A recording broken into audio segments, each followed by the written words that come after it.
When you're walking up to a bomb, it's one of those experiences where everything else in your mind is suddenly dispelled. You go from, if you like, a feeling of, being relaxed, chilled, taking it easy, full off, to the switch being suddenly violently switched to full on. And at that point, you just go into absolute complete focus. And it's effectively like using a Hollywood high concept, man versus man, man versus machine. You're actually pitting your wits against the bomb maker and trying to work out why this bomb's there, what it's designed to do. Is it designed to kill civilians, innocents, members of the security forces? Is it something more sinister, designed to lure me in there and kill me?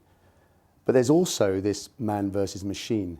The fact that once you physically get up to it, you've got to go through a very comprehensive decision-making process, analysis, to work out how you can deal with this very deadly device.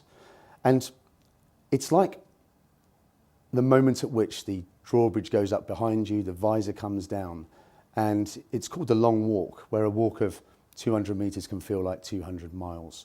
And as you take each labored step towards that device, you've made a plan, but there are so many variables, so many unknowns, that as you're taking each step, you're refining that plan continually, constantly updating it. And then once you get to the device where you've been dealing with vast amounts of pressure, you've been trying to dispel any thoughts of fear and danger, because those are the things that are going to curtail your ultimate success. And then once you get to it, when you're hunched over that device, when you know that actually if it detonates, you're going to be vaporized. That's it, just a pair of smoking boots left. So you've got to overcome lots and lots of unknowns, lots and lots of extreme pressure, just to actually get to the device itself. And then you've got to go through all those processes again to neutralize it. And at the end of the day, it's only neutralized when you make that final snip of the wire and the bomb's dead. And because of all that sort of pressure that you're dealing with, there's a certain amount of training, there's a certain amount of experience that, knowledge dispels fear. So it can help you to overcome those initial fears. But there are also other practices that you can do when you look at the physiology of the human body, when you look at psychology, and when you look at normal decision making. Complex problems that you break down into bite-sized chunks.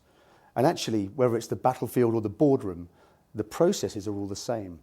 And so I use the context of bomb disposal and my service as an intelligence officer and in hostage rescue with the special forces. And all of those lessons, I transpose those across to business so that I can explain the process, maybe, impart some new knowledge, whether it's physiological, psychological, experience, and really tell the client, some of the things they already know, but in a different context to reinforce it, and other things that they don't know in a way that they'll remember because of that context and because of the story.